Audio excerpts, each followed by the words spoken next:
A Bíblia comigo em Hebreus capítulo 5, por favor. Pode sentar e abra sua Bíblia, isso. Hebreus capítulo 5. Ok, pode tirar o reverb da minha voz, senão fica...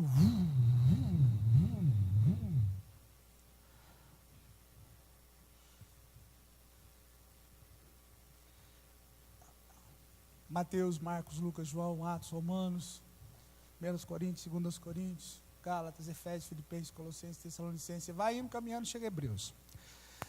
Eu quero nessa manhã, se eu pudesse listar algumas coisas, eu não sei se dariam 10, 15, ou 20 sintomas de que você não está crescendo espiritualmente. Então, não vou dizer 20, mas talvez 10, talvez 7, talvez eu vou falar hoje de 3. Então, diga comigo, sintomas de que uma pessoa não está crescendo espiritualmente. Vamos repetir? Sintomas de que uma pessoa não está crescendo espiritualmente. Vocês.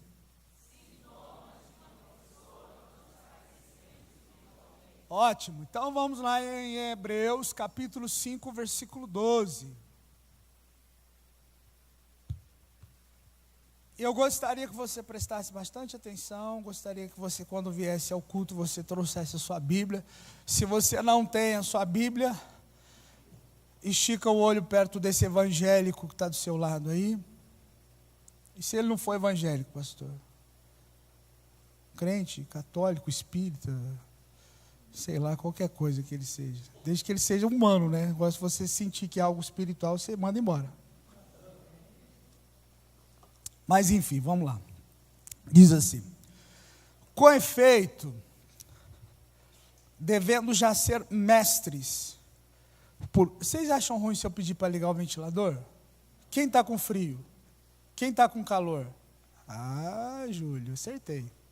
Pode ligar. Liga esse aqui para mim também, Rafael. Isso. Obrigado, senhor Júlio. De engraçado, né? De manhã está um friozinho, né? Era para rir assim, agora perdeu a graça. Mas vamos lá. Com efeito, devendo já ser mestres, por causa do tempo decorrido. Diga comigo, tempo decorrido. Ótimo. Ainda necessitais de que se vos torne a ensinar os princípios elementares ou básicos dos oráculos, das vontades de Deus, dos alvos, propósitos, sonhos, objetivos de Deus, e vos haveis feito tais que necessitais de leite e não de alimento sólido. Então, vamos lá falar algumas coisas aqui que irá nos ajudar a crescer espiritualmente.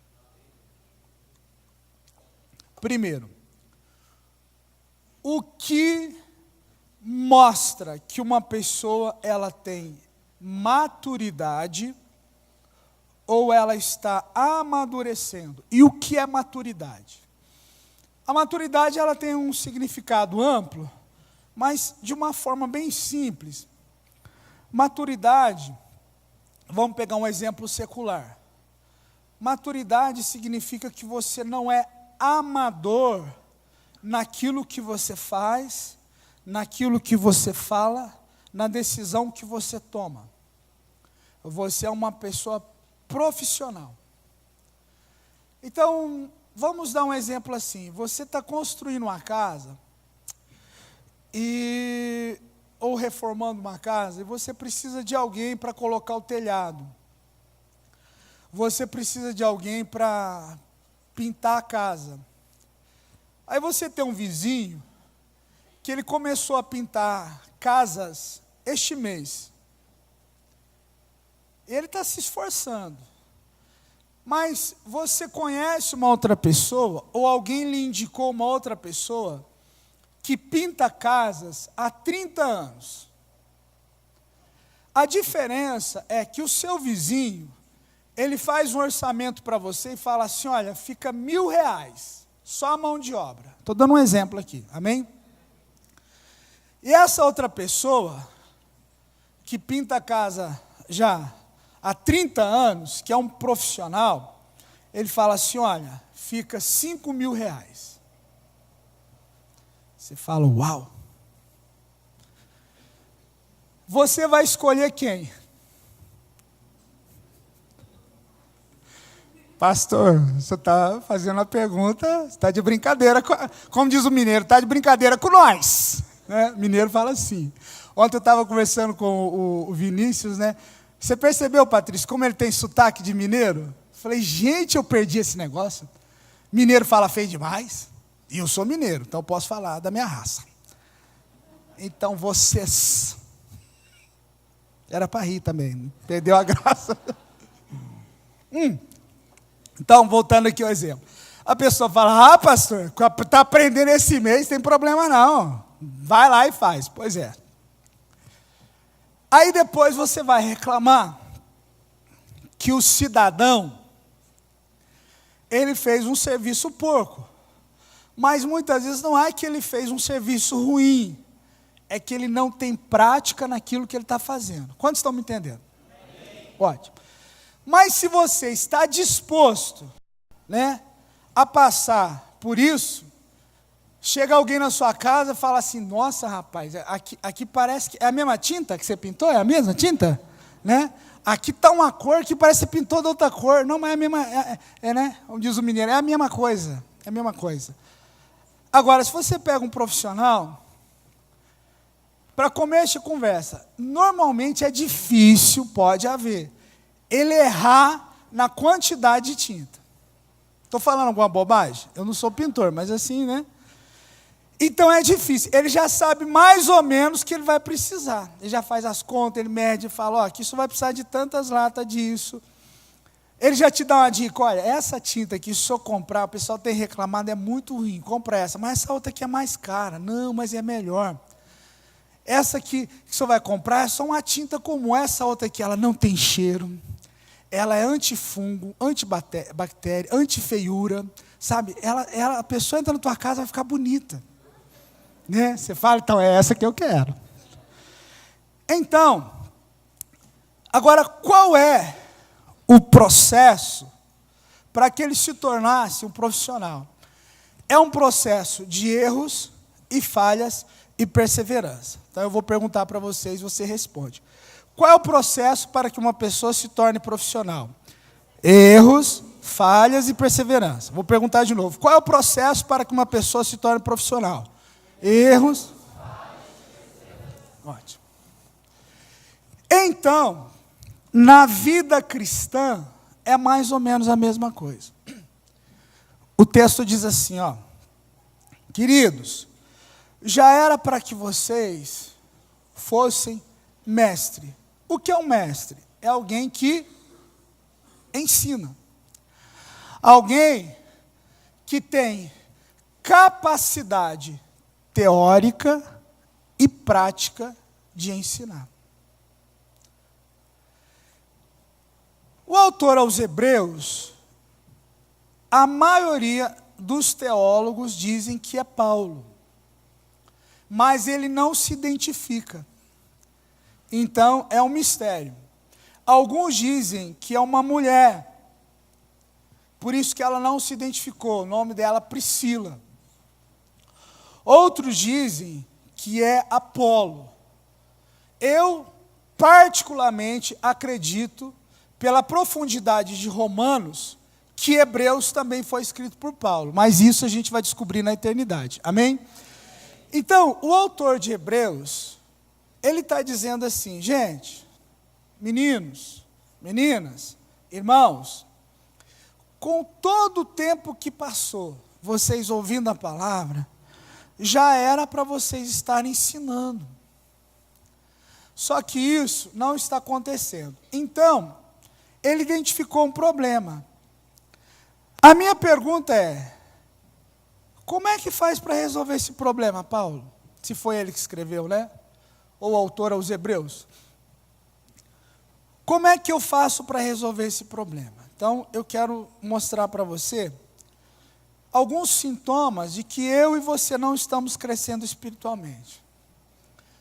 Primeiro sintoma, uma pessoa, criança na fé, ela fala muito e ouve pouco. Então eu pergunto, você responde e anota aí. Uma pessoa criança na fé, ela Pastor, então essa igreja aqui está lascada. Que o povo fala. Ok. Mas, hoje em dia, falar também significa escrever. Você está entendendo onde eu vou chegar, né? Está entendendo? A internet e as redes sociais é uma palavra de um psicólogo italiano, enfim, europeu. Ela deu voz a uma grande quantidade de idiotados, de imbecis. E, infelizmente, deu voz a não todos, mas a um grande número de evangélicos. Eu, há um tempo atrás, isso eu estou te falando agora, o ano passado, esse ano eu não sei, o Brasil era o país número 1 em tempo de acesso às redes sociais ou à internet. Segundo lugar, Estados Unidos. Eu não sei como essa pesquisa está hoje, mas isso significa que o povo brasileiro é o povo que mais acessa internet e rede social no mundo. Devido a isso, é o povo que derrama nas redes sociais o número de palavrões grande, ideias das mais imbecis, entra em discussões e brigas que não há necessidade para isso, não há necessidade. Esse dia eu estava falando com um amigo meu lá de Franca, o nome dele é Wilson, e nós somos amigos desde 1980 e alguma coisa. Há muitos anos nós somos amigos. E conversando com o Wilson, ele falou, qualquer coisa eu te mando lá, um alô no seu Face. Eu falei, eu não tenho, Wilson. Você não tem, Paulo? Não. Mas eu vi umas fotos, eu falei, não, é da igreja, cara. Eu não curto muito essas coisas, né? Conversando com ele, tal. Ele falou, então eu te mando um zap. Não, beleza, até que vai. Mas ele ficou admirado, né? Alguém vai dizer assim, pastor, o senhor está atrasado. Bom, se eu estou atrasado, tem muita gente aí, grande, gente inteligente, não só do meio evangélico, mas do meio secular, que não expõe a sua vida. O senhor tem alguma coisa contra, ou Deus tem alguma coisa contra a pessoa ter uma página no Facebook? No caso da igreja, a gente tem uma fanpage, não sou eu que cuido. Não tem nada contra. O senhor tem alguma coisa contra a pessoa, ela ter lá o zap dela? Não tem nada contra. Qual que é o problema? O problema é que a pessoa, ela não sabe, ela não tem domínio próprio, ela não sabe controlar isso. O pastor Patrício vai falar sobre a baleia azul no sábado, né? Mensagem de sábado, a baleia azul. Mas o problema não é a baleia azul. Daqui a pouco aparece o elefante rosa, o porco roxo, a galinha amarela. Já tem, né? Não tem a galinha pintadinha lá, não é amarelinha? Então já tem. Então, o problema não são os animais que nós temos dentro das igrejas. Pegou mal o que eu falei. Não, lembrei, vocês são ovelhas. Ovelha branca e ovelha negra. Não estou me referindo à cor. Então, qual que é o problema, pastor? O problema é a imaturidade, ou seja, a criancice, o amadorismo das pessoas diante de determinadas coisas. Essa imaturidade, ela pode desgraçar a sua vida. Então, qual é o sintoma de uma pessoa imatura na fé? Tiago diz assim, irmãos, olha, você seja pronto para ouvir e tardio para falar. Vamos repetir? Diga, pronto para ouvir e tardio para falar. Outra vez. Por que ele está dando esse conselho? Porque normalmente nós praticamos o oposto, o contrário. Nós somos prontos para falar e tardios para... Quantas vezes eu já escutei assim? Paulo, espera, estou falando com você. E a minha mãe é uma profeta. Minha mãe chegava, às vezes ela falava assim, Paulo César, mineira, né? Paulo César, vem cá. Vai lá, não sei na onde, para mim. Mãe, Paulo César, me escuta, pelo amor de Deus, menino. Estou falando com você. Tá, mãe.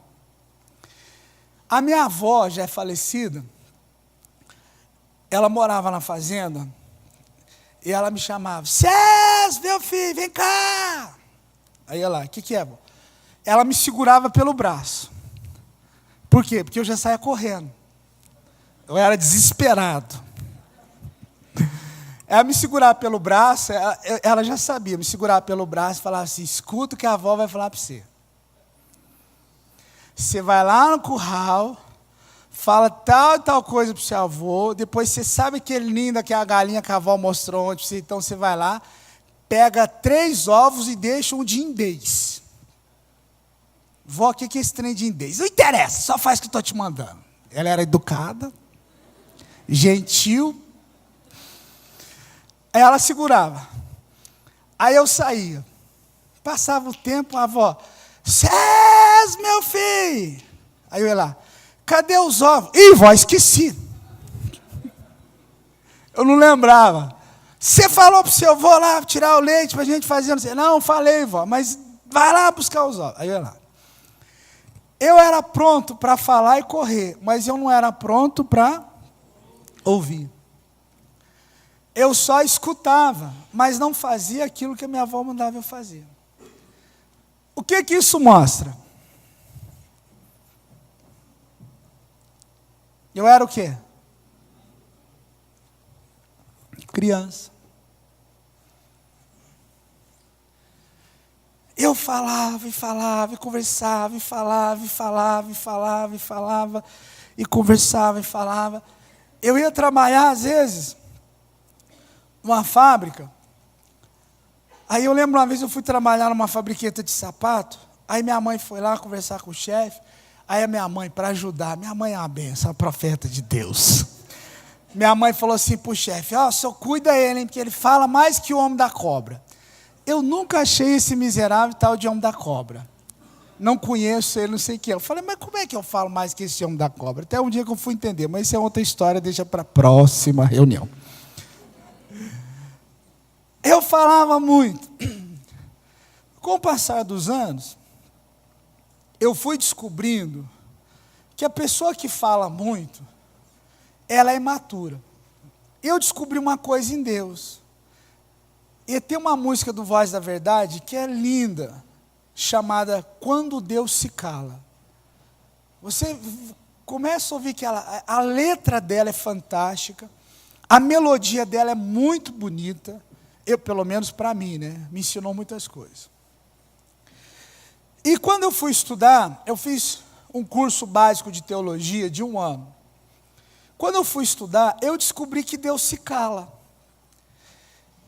Eu descobri que na história humana, entre o Antigo e o Novo Testamento, nós temos um período chamado período interbíblico, em que Deus se cansou e se calou. Foi um período de silêncio divino. E Deus ficou assim caladinho, em silêncio, por pouco tempo. A média foi 400 anos. Só para você ter ideia do que eu estou te falando. Durante 400 anos, escute isso, Deus não levantou profeta na terra, e Deus não falou com ninguém, em sonho, em visão, em nada. Ele simplesmente se recolheu e se calou. Isso me chamou a atenção. Porque eu escuto muitos pastores, muitos pregadores que dizem assim: Deus está sempre falando, irmão. Deus está sempre falando com a gente, Deus fala toda hora, Deus fala a todo momento. Não, Deus não fala toda hora. Eu discordo e biblicamente eu provo para você, e o pastor há de convir comigo, que Deus ficou em silêncio. Não, mas Deus mudou. Mas a Bíblia diz que Deus não muda, Ele é imutável. Aí o cidadão vai pensar um pouquinho, fala: não, acho que o senhor tem razão. Acho não, eu tenho razão. Eu entendi que nós não estamos prontos para ouvir Deus. Eu descobri algumas coisas nesse processo de crescimento, que quando uma palavra ela sai do trono, é uma coisa muito violenta. Tem uma música do Atos 2, ela está em Lá maior, mas eu toco ela em Sol maior, lembra até hoje. Deus, nome sublime.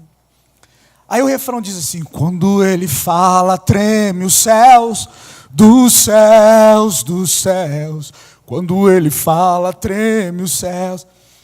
Eu entendi que quando Deus, ele solta uma palavra do trono, o Espírito Santo tem que pegar essa palavra, e o Espírito Santo tem que colocar assim, para você me entender, uma suavidade nessa palavra. Por quê? Porque quando Deus desceu no monte, e Ele foi falar com Moisés, o povo tremeu e temeu, e falou assim: não fale Deus conosco. Se Deus falar conosco, morreremos. Ouviremos a ti, mas a Deus não. O povo preferiu ouvir Moisés do que Deus. Então, eu entendi que Deus, a palavra dele, ela tem um poder que nós não temos noção. Nós não temos capacidade. A linguagem humana, ela é muito pobre comparada à palavra de Deus. E aí, o Senhor diz em Tiago que eu tenho que estar pronto, preparado para ouvir, e eu tenho que ser tardio em falar. Por quê? Porque eu preciso processar a informação que eu estou recebendo, para que eu possa fazer um diagnóstico mais preciso daquilo. Deixa eu melhorar isso, deixar de uma forma bem simples para você entender. Nós escutamos no meio evangélico, eu falo com muito respeito, amém? Mas nós escutamos muita besteira. Nós escutamos muitas bobagens. Dá um exemplo de bobagem que nós escutamos. Assim, ó. Até que na igreja, pastores que vêm ministrar, 99% dos de fora que vêm ministrar. Vem um pastor e ele diz assim: olha, esse mês eu fiz um propósito, e eu estou jejuando rede social. Então, eu estou jejuando rede social. Aí os nossos jovens, que eu às vezes tenho vontade de bater em vocês, irmãos. Verdade. E às vezes eu oro, mas a vontade não passa. É terrível. Aí os nossos jovens depois começam a falar umas bobagens, falam assim: eu vou estar fora das redes sociais, viu, pastor? Redes sociais, vou dar um exemplo, vou estar fora do WhatsApp. Querido, mas às vezes a gente tem que mandar um WhatsApp para você por causa de um assunto da célula. Não, eu estou jejuando a rede social. Aí você pensa assim: meu Deus, me dá paciência, porque se eu me der força, eu quebro ele no meio. Então é melhor pedir paciência.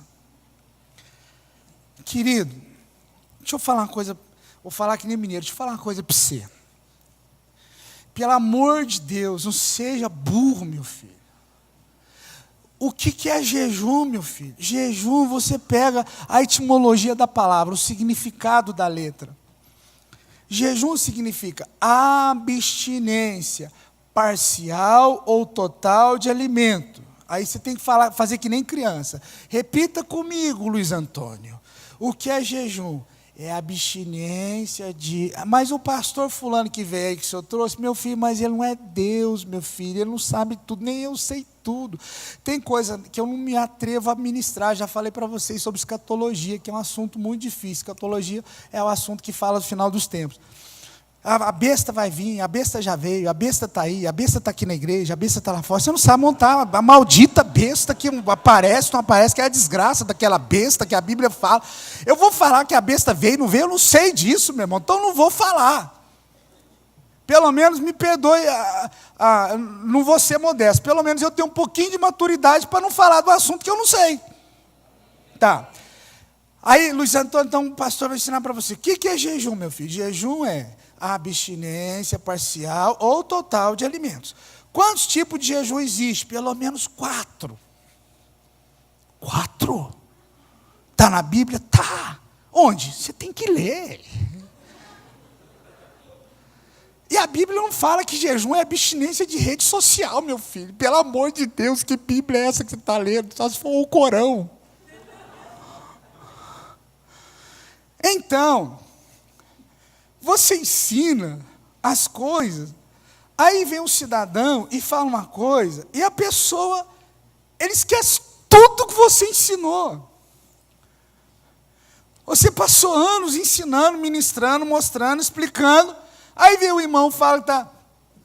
Isso já aconteceu na igreja, gente. Amém? Estão entendendo? Já aconteceu. Aí você... Respira, Paulo, respira. Tá bom. Aí você fala assim, criatura do céu. Você entendeu? Entendi, pastor.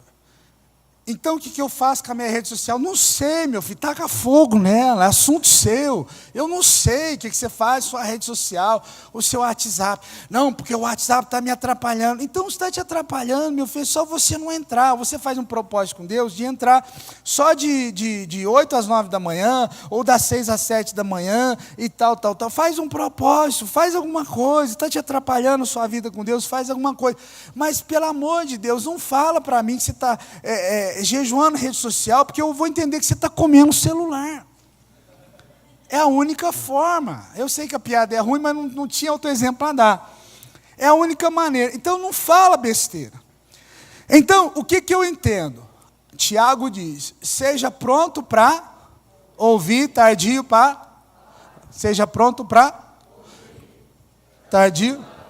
Então, eu vejo que muitos de vocês que estão na igreja há 5, 10, 15 anos, falam muita bobagem. Vocês são, eu estou falando com muito carinho que vocês são meus filhos. Vocês são muito crianças. Pastor, estava orando esses dias, e aí eu sonhei com a borboleta, e a borboleta voava.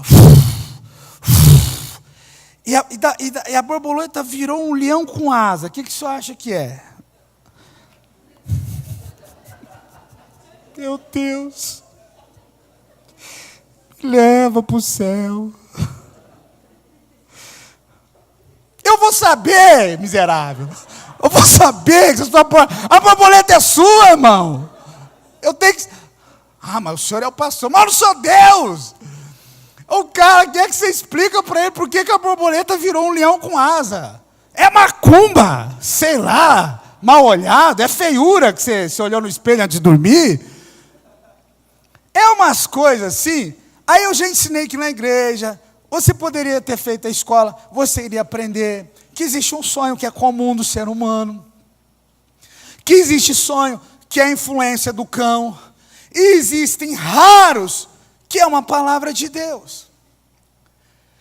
E se Deus te... Escute isso, eu já ensinei isso milhares de vezes. Se Deus te deu um sonho, Ele também te dá a interpretação. Se Ele não te deu a interpretação, esquece do sonho.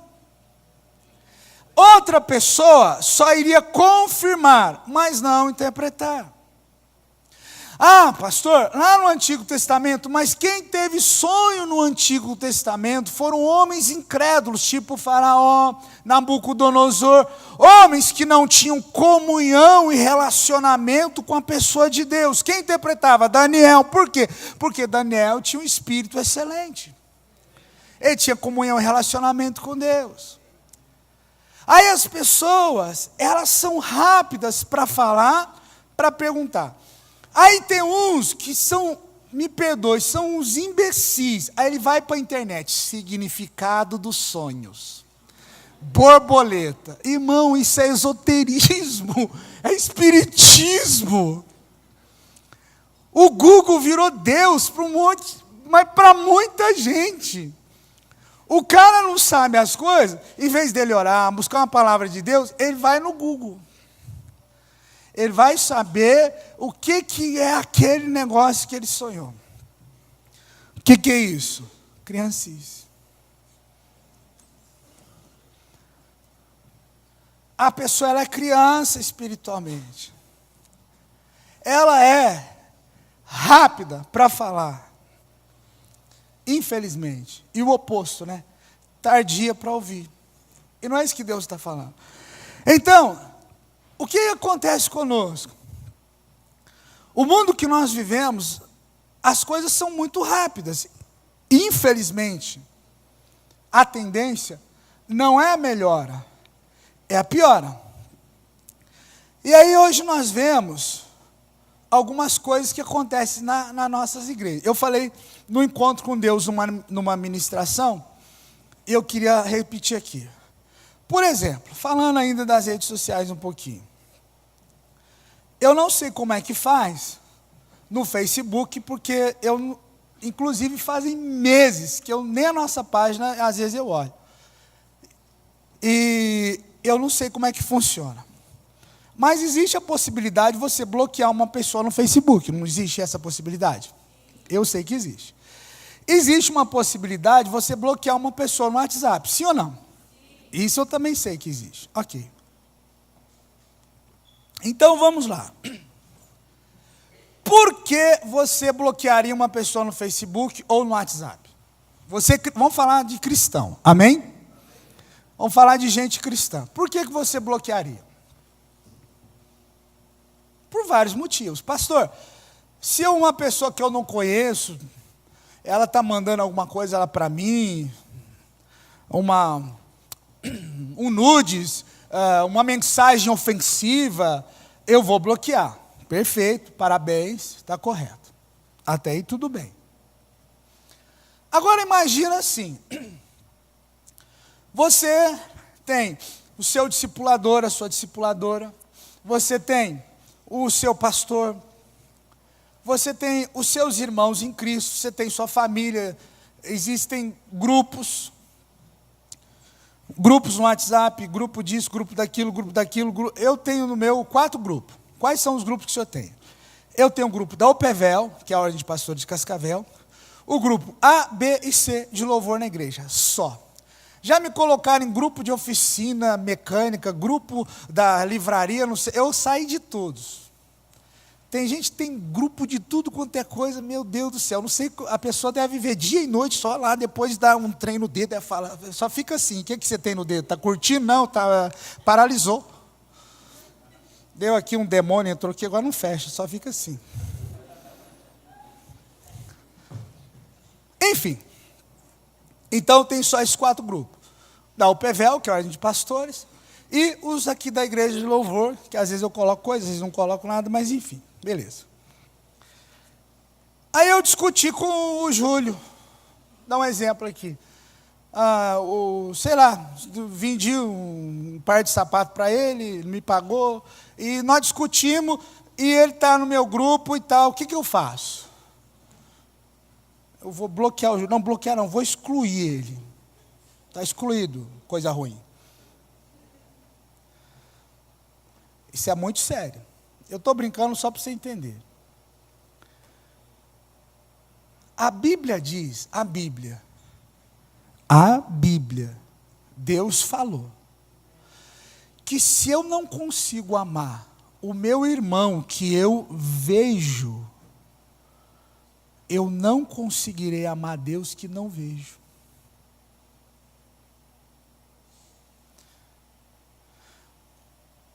A Bíblia diz que eu tenho que amar os meus inimigos. Se eu não consigo amar ou perdoar o meu irmão em Cristo, amém? Como é que eu vou amar os meus inimigos? Gente, irmão em Cristo não é inimigo. Me perdoa a expressão sincera, por pior que ele seja. Irmão em Cristo não é inimigo. Vou falar de novo. Irmão em Cristo não é inimigo. Agora, quando uma pessoa ela tem uma atitude dessa, significa que ela não enfrenta problema e não sabe resolver. O que ela é? Criança imatura.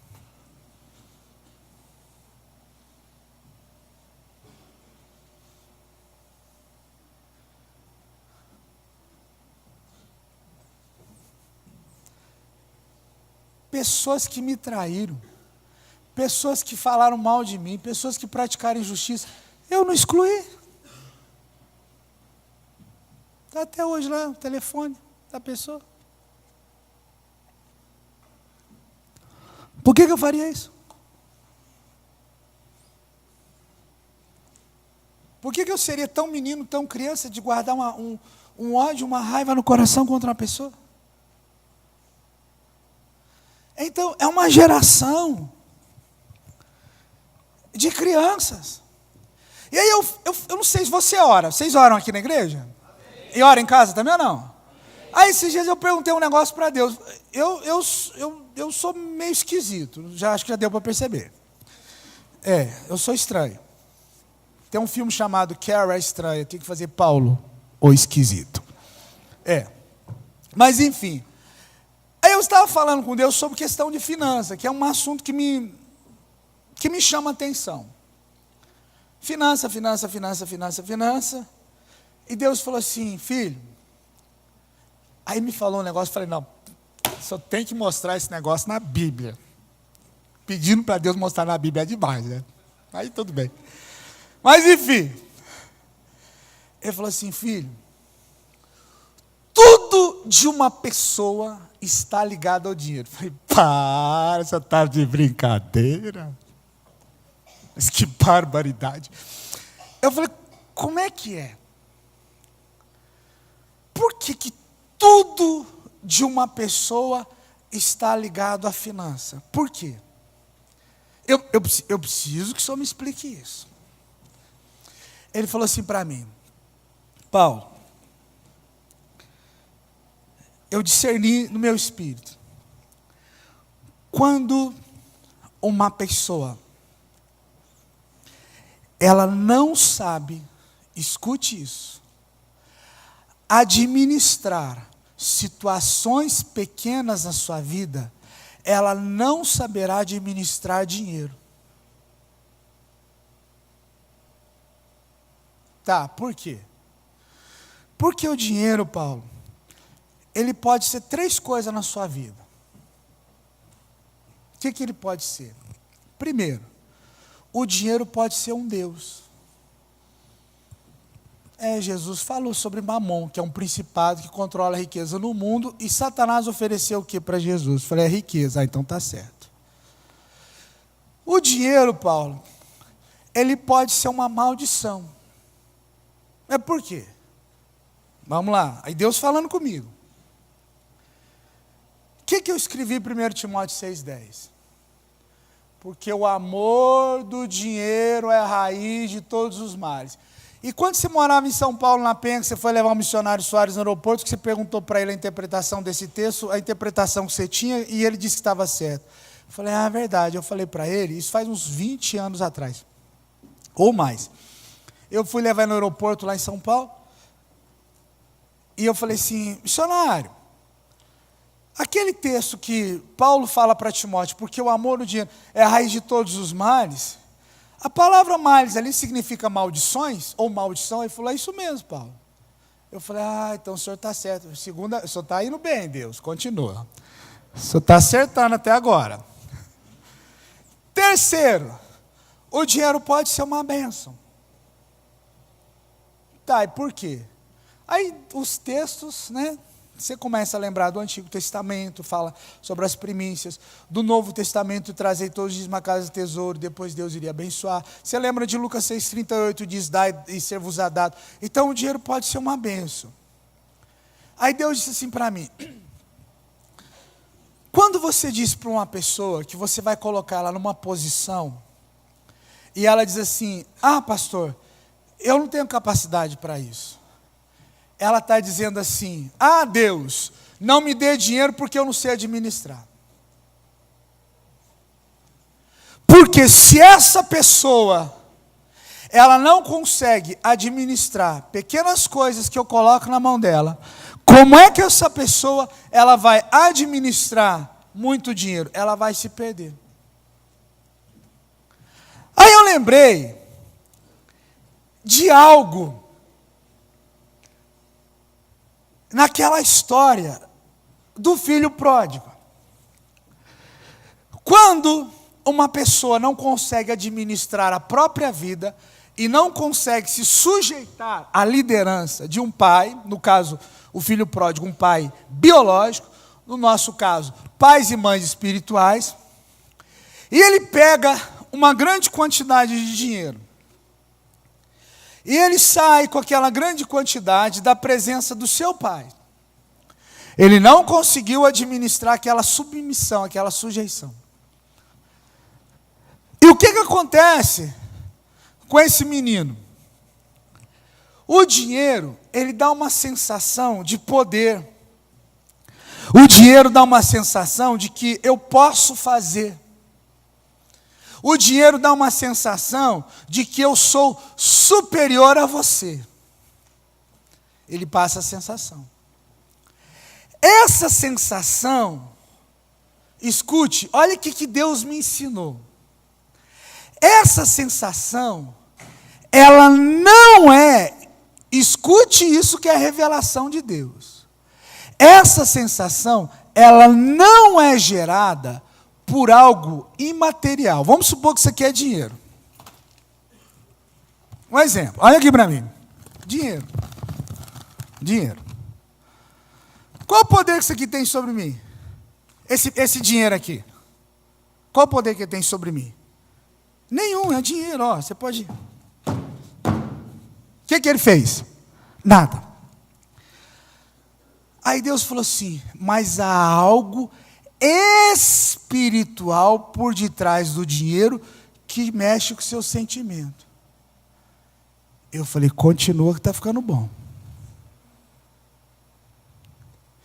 Deus falou assim, o dinheiro é uma representação de algo do mundo do espírito. Falei, melhora. Ele falou, a cruz. Falei, verdade.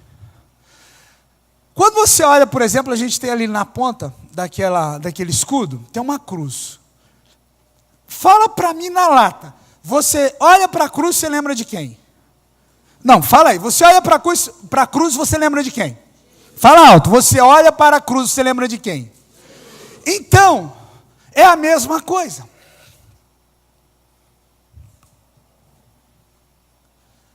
Porém, nós não prestamos atenção nisso.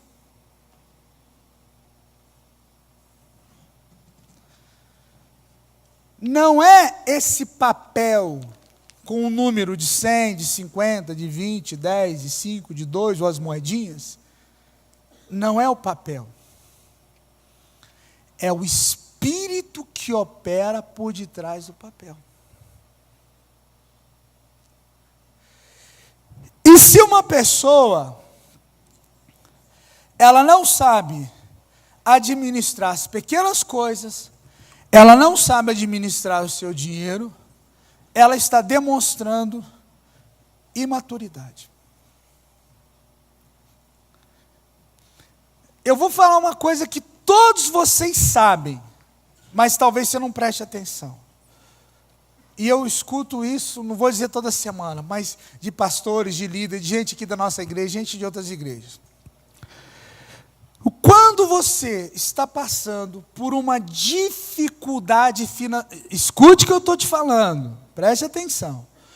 Quando você está passando por uma dificuldade financeira, qual é o sentimento que você tem?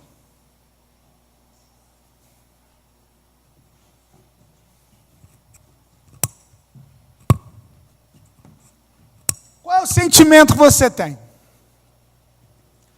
Você perdeu o emprego, ou está trabalhando, mas não está conseguindo pagar as contas, é tudo muito apertado, todo mês é uma luta, é uma dificuldade, e a empresa atrasa o salário, e você vai... O que acontece com você? O seu emocional, como é que ele fica? Já entendi, paralisado. Não, mas estou falando sério. O que acontece com você? Você começa a fazer as contas e fala, meu Deus do céu, eu tenho que pagar isso aqui, tenho que pagar isso aqui, tenho que pagar isso aqui, o salário atrasou, ou você perdeu o emprego, tá, enfim. O que é que acontece com o seu emocional?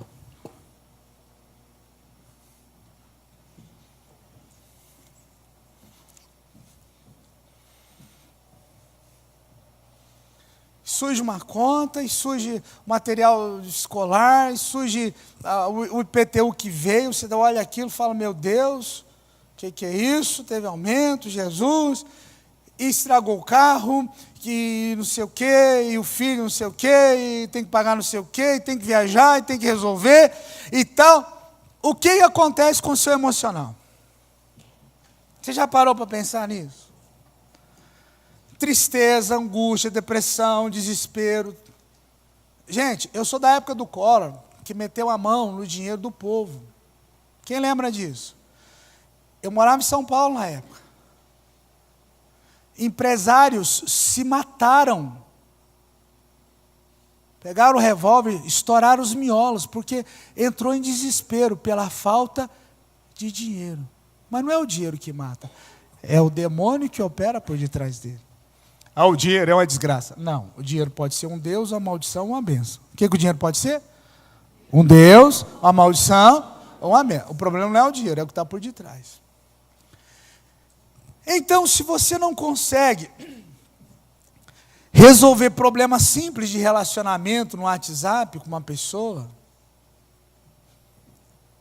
como é que você vai conseguir resolver problema financeiro, sendo que é um demônio que muitas vezes está agindo por trás? Isso mostra o quê? A imaturidade das pessoas. E é tão sério isso, que uma pessoa sem dinheiro, ou uma pessoa influenciada por esse demônio, ela desiste de Deus e da fé.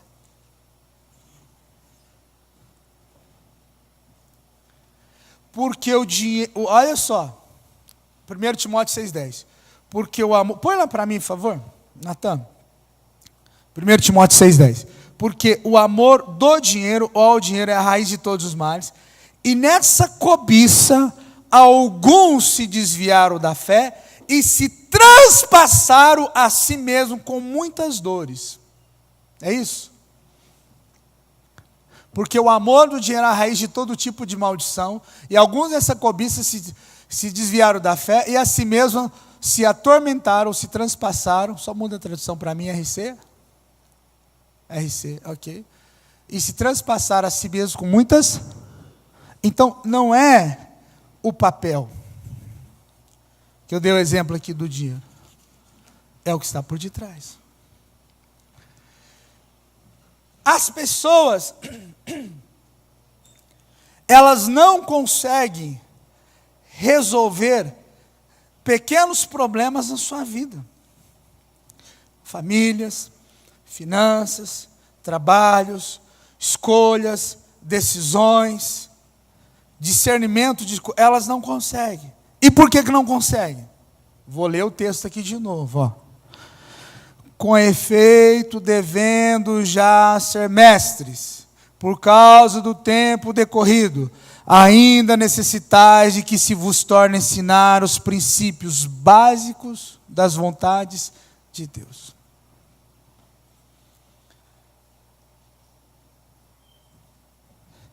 Isso mostra imaturidade. A carga tributária hoje sobre nós é muito pesada.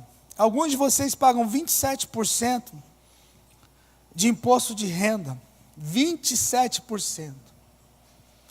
O pastor vem aqui e explica que existem 3 princípios, o qual não fui eu, foi Deus que estabeleceu, honrando ao Pai, ao Filho e ao Espírito Santo, primícias, dízimos e ofertas. Dá um exemplo, você pode pegar, o dízimo é a 10ª parte, você pode pegar 3% que é primícia e dar uma oferta de 2%, faz 15%, fica fácil, para você pegar a calculadora fica fácil. A pessoa reclama de devolver para o reino de Deus, para o investimento que nós queremos fazer na igreja, para as coisas que nós queremos fazer, ela reclama. Mas ela paga 20% sobre o salário dela, ou 27%, alguns pagam um pouco menos, de imposto para o governo. Qualquer coisa que você compra já tem imposto embutido, e ainda tem que prestar conta, e assim vai a situação. Quer dizer, que para o governo, que é uma roubalheira dos quintos dos infernos, ela devolve. E para Deus, que vai abençoar, que vai santificar, que vai ajudar ela ainda reclama. Ah, mas eu reclamo também do governo, pastor. Isso é problema seu. Se você não pagar, pode ter certeza, o governo vai receber. Ixi, não pode. Quantas pessoas não declararam determinadas coisas no imposto de renda e uma hora dessa caíram na malha fina e tiveram que dar explicação? Mas, peraí, você arrumou esse dinheiro da onde? Mas Deus não vai fazer isso com você. O que Deus faz? Deus fecha a janela, porque Ele tem que cumprir a palavra dEle. Ah, Deus é bom, é verdade. Mas o trono dele é estabelecido em justiça. Então não tem como fugir da justiça de Deus. Quantos estão me entendendo? E aí é muito triste para um pastor que ministra determinadas coisas há anos e anos e anos, e você ainda tem que ensinar coisas básicas para pessoas sobre fé, oração, tributos, perdão, misericórdia. É muito triste. E aí algumas pessoas, elas escutam uma mensagem dessa, o pastor está explicando, está mostrando para ela, e ela fica chateada, porque ela está devendo para A, para B, para C. Querido, não há problema em você passar por uma dificuldade financeira. Qual que é o problema? O problema é que quando é que você vai amadurecer?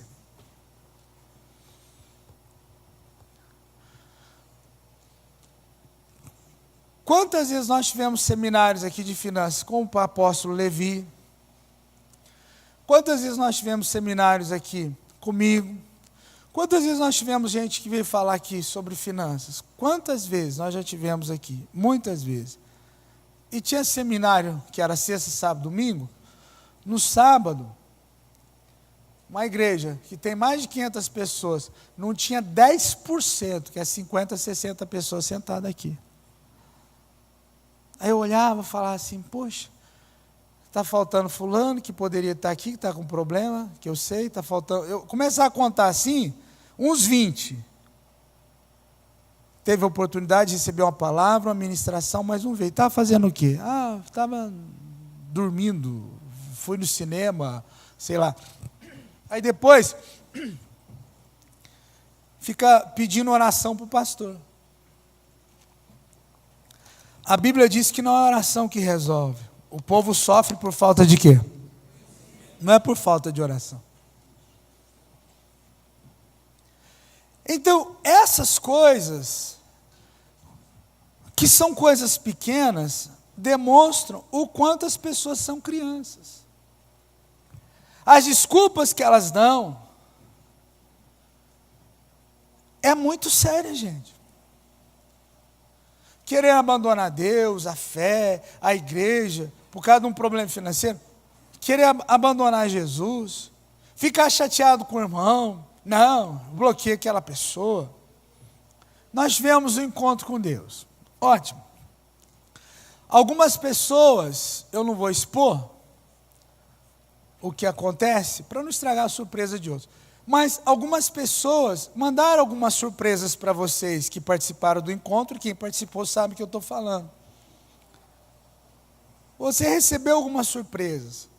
Você foi lá, mandou uma mensagem, um abraço, um cumprimento, um muito obrigado, por aquilo que aquela pessoa fez por você. Pastor, não fiz isso. Você é um endemoniado. Vou falar de novo. Você é um endemoniado que não foi liberto. Vou falar outra vez. Você é um endemoniado. Eu estou falando sério. Porque se você participa do encontro com Deus e alguém te beneficia com alguma coisa e você não é grato, você não tem um coração cristão. Você tem um coração de demônio. O que isso demonstra? O quão criança você é. O quão menino. Então, eu preciso aprender a dizer, gente, não é uma vergonha para mim ter que ensinar isso nessa igreja. Eu preciso aprender a falar bom dia, boa tarde, a paz, muito obrigado, Deus te abençoe. Em vez de ficar falando, é top, beleza. Vê se você consegue passar uma semana sem falar beleza e top. Para mim, ficou jóia. Gente, não tem condição, não entra isso na minha alma. Eu não consigo entender isso. Já não é nem criancice mais, já é demônio na vida da pessoa. O demônio, ele não sai se você não quiser. Você tem que aprender a ser grato, você tem que aprender a honrar as pessoas. Deixa eu falar uma coisa aqui. Nós temos 3 setores aqui, 3. O preto, o azul e o vermelho. Admar, Patrício e José Costa, 3 setores. Vamos supor que você vai fazer, vou dar exemplo, amém? Você vai fazer o aniversário da sua filha de 15 anos. E você pertence a um desses setores. As primeiras pessoas que você vai convidar, logicamente, é a família. Fica a dica, #PP. Você sabia que tem gente que casou nessa igreja e não me convidou? Eu vou falar de novo. Pastor, como é que é? Vamos contar a fofoca.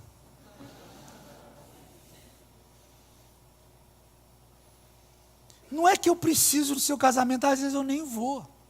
Pode ficar tranquilo, que vai, que né, tem pouca comida.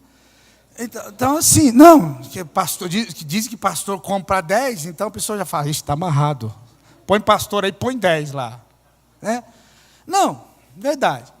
Mas deixa eu falar para você algo. Você faz um aniversário, um casamento, e você não convida o seu pastor, irmão, eu vou fazer as malas, vou voltar para Minas Gerais. Não, eu estou falando sério. Não pode. Se você é do setor do Admar, do Patrício ou do Zé Costa, que são os nossos líderes, você vai fazer uma festa, você tem por obrigação de convidar. Às vezes eles não vão poder ir. Às vezes é no sábado, o Patrício está aqui, ministrando na rede, nem vai. Mas isso é uma questão básica. Consegue entender isso ou não? É uma coisa básica do básico. Pelo amor de Deus! Eu estou falando, gente, é básico isso. Pastor, mas o dinheiro é pouco. Então não faz essa festa do demônio. Se o dinheiro dinheiro é pouco, a festa não é de Deus, que Deus multiplica as coisas, irmão. Vou falar de novo, Jesus multiplica, mas não está multiplicando, então não faz. Compra um cupcake, põe uma velhinha e fala, parabéns para você. Prato! Agora é um negócio tudo apertado. Não, quem nós vamos convidar? Tal. Não, tira o pastor, pelo amor de Deus, que come muito. E o pastor José, quanto mais velho, mais come, então tira também. Meu Deus! Gente, é uma vergonha eu estar falando isso para vocês. E isso acontece onde? Aqui na nossa igreja. Só dá uma olhada para o lado assim, é você, irmão? Que feio. O que é isso? Você é muito criança.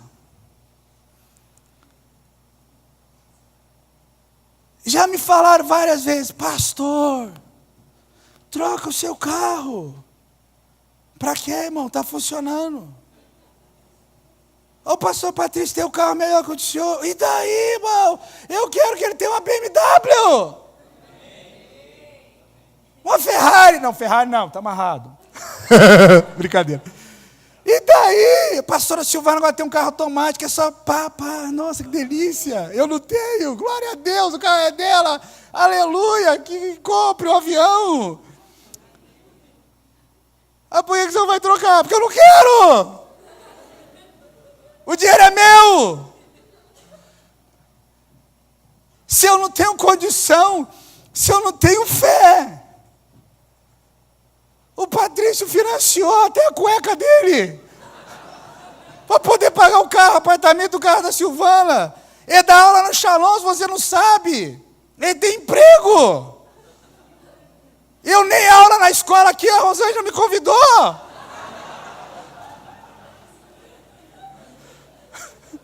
E os professores aqui são remunerados. Eu já estou orando, Deus, que a Rosângela me convide para dar aula nessa escola. Para ver se eu ganho um capilé. É sério. Pergunta os alunos se eles me vêem dar aula. Nem convidado para fazer supervisão eu sou. Vai que a supervisão custa alguma coisa. Não, estou brincando. Mas então, as pessoas não têm noção do que elas falam, do que elas fazem. Se você não tem condição de fazer um aniversário, um casamento e convidar as pessoas, então não faça. Ah, só quer convidar todo mundo? Não, eu quero que convida quem ora por você, quem ama você, quem cuida de você, seja seu pai, sua mãe, seu tio, sua família. Agora, não é que eu preciso ir no seu aniversário, eu nem vou, irmão. É verdade, é verdade. Pode ficar tranquilo. Você põe lá e fala, não, pastor, nem vem mesmo, vamos botar aqui só para deixar de encher lá na igreja. Eu nem vou. Eu fico feliz quando o pastor Zé, o Patrício, ou alguém fala assim, a gente vai fazer um casamento. Eu falo, ai, graças a Deus, eu nem preciso desse negócio, não. Eu já estou cansado já de ficar fazendo casamento. Eu vos declaro, marido, mulher, você tem que amar essa menina, tem que fazer sexo com ela, essas coisas todas. Já estou cansado de ficar ensinando, porque tem gente que não sabe, né? Aí você dá uma pincelada, ó. Pastor, com que frequência? Quem assistiu o filme Sexto Sentido? Eu vejo gente morta o tempo todo. Lembra dessa frase? Não, ele diz assim, eu vejo gente morta. Aí o cara lá, o espírito, com que frequência? O tempo todo. Quem assistiu esse filme? Não é assim o tempo todo ou todo o tempo? É um negócio assim, pastor, com que frequência?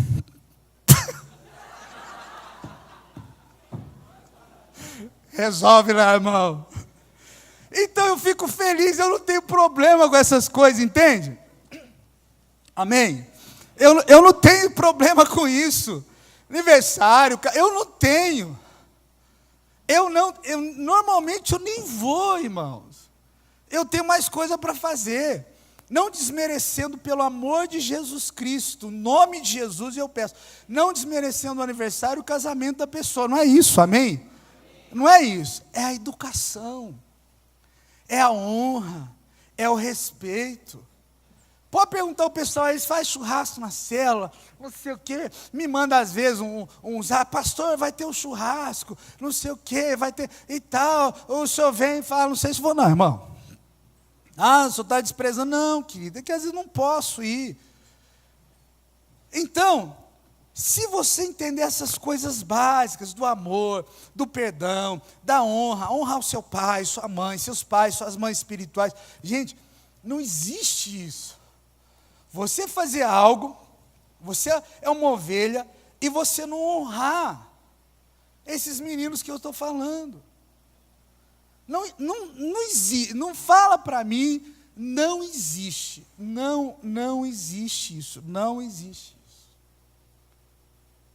Eu vou encerrar aqui, vou te contar uma história que eu já contei várias vezes. Cheguei no Rio Grande do Sul, na cidade de Santana do Livramento. Pode fechar a Bíblia, os meninos podem subir aqui, as meninas. Eu fiquei num hotel chamado Hotel Laçador. Lembro até hoje, tudo certinho. Tinha um restaurantezinho próximo lá, eu almoçava. E às vezes eu comia normalmente um lanche. Lá eles falam lancheria, né? Quando não tinha uma lancheria aberta, eu ia num trailer. E tinha um rapaz, uma quadra do hotel onde eu fiquei, que era um hotelzinho bem simples, até abrir a igreja lá no Rio Grande do Sul, no Uruguai. Era um rapaz fortão assim, mas aquele bem gaúcho mesmo, bem bruto, tchê. E eu achei muito engraçado quando eu cheguei lá, o sotaque deles. Eu ia comer ali, sempre fazia um lanche ali, não diariamente, mas quase todo dia. Eu chegava lá, não tinha ninguém. No trailer do rapaz. Chegava lá, pedia um lanche, ficava conversando com ele. Ele contou tanta história para mim, né? Tanta história, lembro até hoje. E eu fiquei um período ali naquele hotel. Abrimos a igreja, começamos o trabalho. Fui morar na igreja. E não voltei lá mais. Um dia eu estou andando na rua, lembro até hoje, Rua dos Andradas. Estou andando na rua, e ele vem vindo e rindo para mim. Eu falei, esse cara aí, eu tinha até esquecido o cidadão.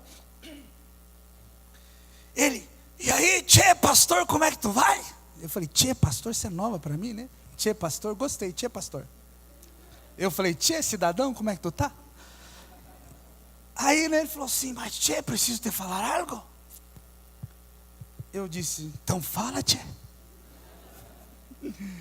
Mas tu sumiste? Eu falei, mas tu não está me vendo? Sempre engraçadinho o pão. Olha que ele falou para mim. Ele falou assim, mas tchê, eu quero dizer uma coisa. Você tem uma iluminação especial. Eu falei, mas por quê, tchê? Ele falou, tu lembra? Tu ia no meu trailer lá, não tinha ninguém?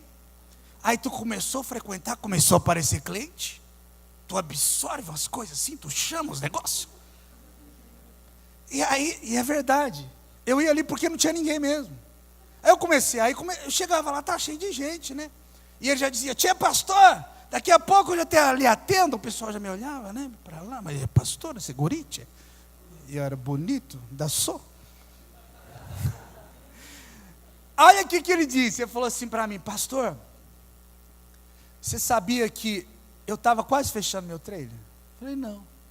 Você começou a ir lá, olha, um cara mundano.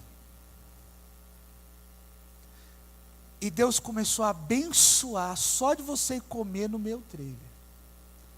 Ele falou assim, você parou de ir, os clientes sumiram. Ele falou assim, eu quero te fazer uma proposta. Eu falei, já sei, lanche grátis. Eu vou, como Deus abençoa ele, né? Ele falou, vai lá que te faça um preço especial. Eu falei, caramba, pensei que era de graça. Verdade. Escuta isso.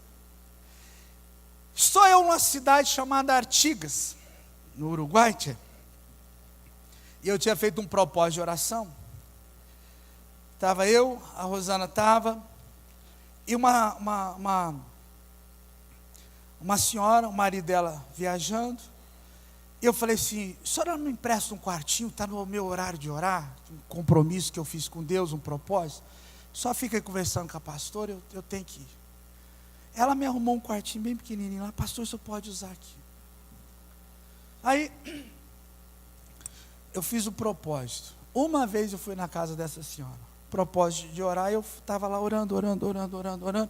Nem orando pela mulher da casa, estava orando outro propósito que eu tinha feito na igreja lá em Artigas, no Uruguai. Passou um dia, essa senhora me procurou. Ela falou assim, pastor, há anos que eu venho lutando por determinada situação, assim, contou uma história longa lá. Ela falou assim, o senhor foi uma vez na minha casa, eu lhe emprestei o quartinho para o senhor orar, nem era por mim, é pelo propósito que o senhor tinha feito na igreja. Ela falou assim, aconteceu isso, Deus reverteu e mudou toda uma situação de anos. Então acho melhor você me convidar. Hashtag fica a dica PP. É sério, gente. Quando você honra o seu líder, eu não estou falando só do pastor, estou falando do seu pai, da sua mãe, do seu discipulador, do seu líder de área, do seu líder de célula. Quando você honra, você está fazendo isso para Deus. Por quê? Porque Ele está representando a Deus. Ele está ali em nome de Jesus. Quantos estão me entendendo? Agora, quando você vira as costas e desonra, isso também fica contra você. Aprenda a honrar as pessoas. Não seja menino. Não seja criança. Talvez você tenha passado tantas dificuldades na sua vida por tanta desonra que você fez. Faça como eu. Faça uma oferta de remissão. Eu fui anos e anos da Igreja da Graça. 5 anos eu orei, falei com Deus, me desliguei, fui lá, conversei com o missionário Soares, pastor Jaime, pedi a bênção. Um tempo depois liguei para o pastor Jaime, conversei com ele novamente. Meu irmão é pastor até hoje, tem bons relacionamentos com ele. Aí um dia conversei com o pastor Patrício, o pastor José, falei assim, eu vou lá na Igreja da Graça conversar com o pastor que estava aí, que era o pastor Gilson na época. Peguei um cheque, fui lá, fiz uma oferta na igreja, de gratidão, de remissão, levei uma oferta para ele. E não foi um cheque gordo. Não foi R$10, nem 50, nem 100, não. Fui lá, fiz uma oferta de gratidão, honrei. Gente, nós estamos na comunidade, já vamos completar 9 anos. Nunca faltou dinheiro para pagar aluguel. 11 mil reais esse aluguel. Passamos aperto às vezes, mas Deus sempre supriu. Agora, talvez você esteja passando um momento difícil. Por quê? Você está colhendo desonra que você plantou. Fica de pé. Eu queria orar com você.